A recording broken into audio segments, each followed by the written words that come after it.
पुढचं गणित बघा. हे गणित महत्वाचं असतं. प्रत्येक परीक्षेला दिनदर्शिकेवर प्रश्न विचारले जातात.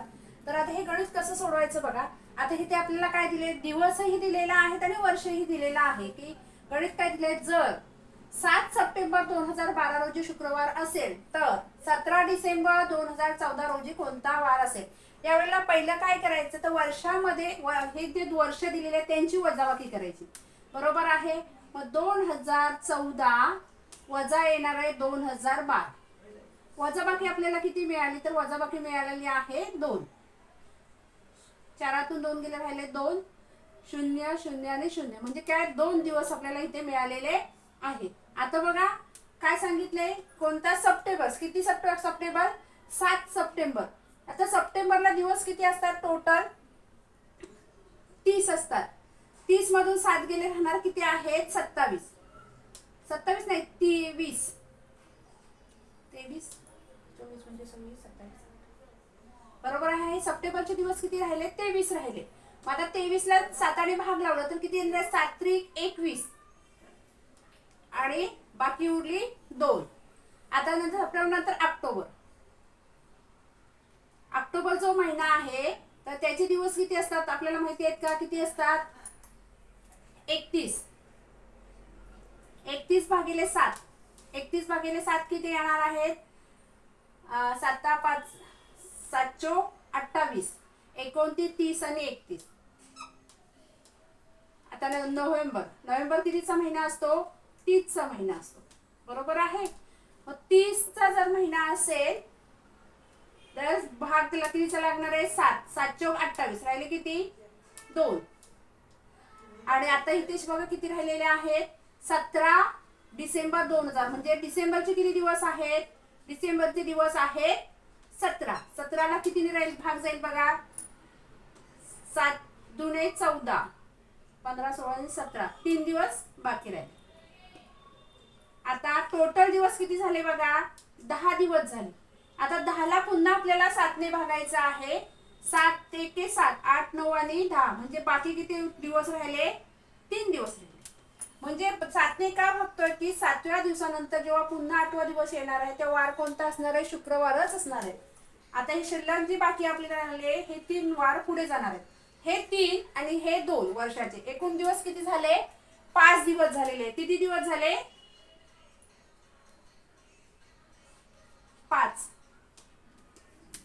5 दिवस झालेले आहेत. मग शुक्रवारच्या पुढचे 5 दिवस, मग आपला पहिला शुक्रवार आहे, शुक्रवारच्या पुढे शनिवार, बरोबर, त्याच्यानंतर येतो रविवार, त्याच्यानंतर सोमवार, मंगळवार आणि बुधवार. म्हणजे 17 डिसेंबर 2014 रोजी कोणता वार असणार आहे, तर बुधवार असणार आहे. बघा काय काय केलेलं आहे आपण. पहिल्या वर्षांची वजाबाकी करून घ्यायची, बरोबर, वजाबाकी 2 मिळाली. नंतर इथे जे दिवस आहे त्या दिवसाला कितीने भागायचं आहे, 7 ने भागायचं आहे. बाकी किती मिळाले ह्याच्यामध्ये, 2. आणि एक शॉर्ट तुम्हाला सांगते, जर 30 चा महिना असेल तर त्याची बाकी किती येणार आहे, 2च येणार आहे. 31 चा जर महिना असेल तर त्याची बाकी किती येणार आहे, 3च येणार आहे. त्यामुळे हे काय प्रत्येक वेळेला करायची गरज नाहीये, तुम्ही ते लक्षात ठेवणं गरजेचं आहे. मग 31 ऑक्टोबरचे 3 दिवस, नोव्हेंबरचे 2 दिवस आणि डिसेंबरचे 3. बेरीज किती आली, 10. 10 ला पुन्हा आपण 7 ने भागलाय, बाकी मिळाली 3. हे 3 दिवस आणि हे 2 दिवस झाले किती दिवस, 5. म्हणजे हा शुक्रवारपेक्षा 5 दिवसांनी काय जाणार आहे, पुढे जाणार आहे. म्हणून वार कोणता मिळाला, बुधवार. जर 28 मार्च 2017 रोजी मंगळवार होता तर 12 फेब्रुवारी 2017 रोजी कोणता वार असेल, असा आपल्याला प्रश्न विचारलेला आहे. असं गणित सोडवताना काय करायचं बघा. आता इथे पहिलं आपल्याला त्याने काय दिलंय, मार्च दिले. किती दिले, 28 मार्च 2017. म्हणजेच मार्चचे किती दिवस येणार आहेत, मार्च बरोबर 28 मार्च सांगितलंय म्हणजे 28 दिवस येणार आहेत. बरोबर आहे. जर ह्या 28 ला आपण 7 ने भागलं तर किती येणार आहे, 7 चोक 28. बाकी काय उरणार आहे, बाकी 0 येणार. बरोबर. आता फेब्रुवारीचा महिना कितीचा असतो, फेबचा घेतला, फेबचा महिना कितीचा असतो, 28 दिवसांचा. बरोबर आहे, कारण 2017 हे लिपिक वर्ष नाहीये.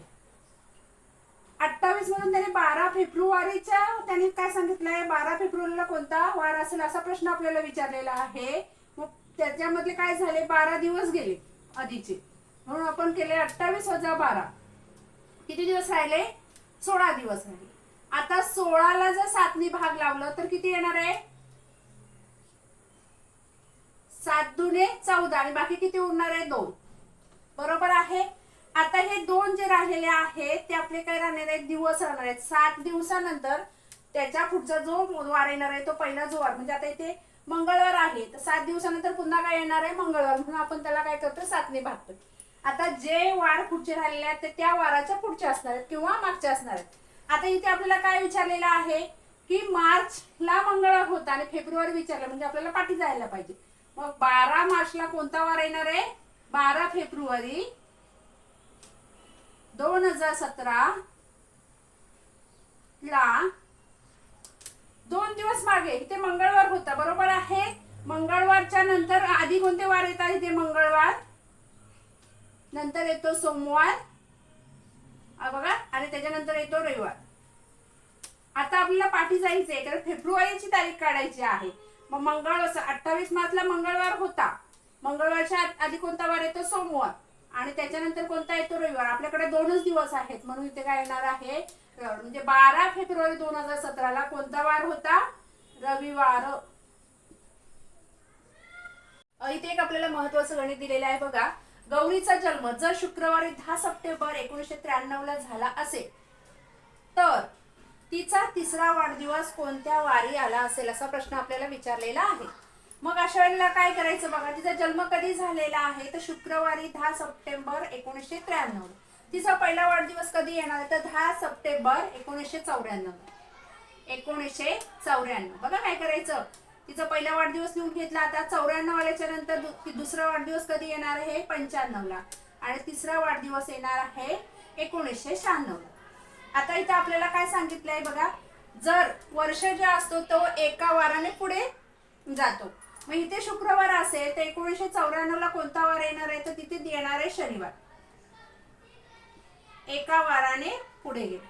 आणि दुसरं काय सांगितलंय, जर ते लीप वर्ष असेल तर ते 2 वाराने पुढे जाते.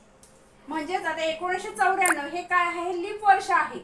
मग 1994 ला म्हणजे 10 सप्टेंबर 1994 ला जर शनिवार असेल तर पुढचं वर्ष हे 2 दिवसांनी काय होणार आहे, 2 वाराने पुढे जाणार आहे. म्हणजे शनिवारच्या नंतर रविवार आणि सोमवार, म्हणजे तिचा जो दुसरा वाढदिवस आहे तो कधी येणार आहे, सोमवारी. आणि तिचा जो तिसरा वाढदिवस आहे आता 1995 आहे ते लीप वर्ष नाही, साधं वर्ष आहे. म्हणजे तो काय होणार आहे, एका वाराने पुढे जाणार आहे. म्हणजे सोमवार असेल तर इथे मंगळवार येणार आहे. म्हणजेच 10 सप्टेंबर 1996 ला कोणता वार असणार आहे, मंगळवार. म्हणजे तिचा तिसरा वाढदिवस कधी येणार आहे, 10 सप्टेंबर 1996 ला येणार आहे. वार कोणता असणार आहे, मंगळवार असणार आहे.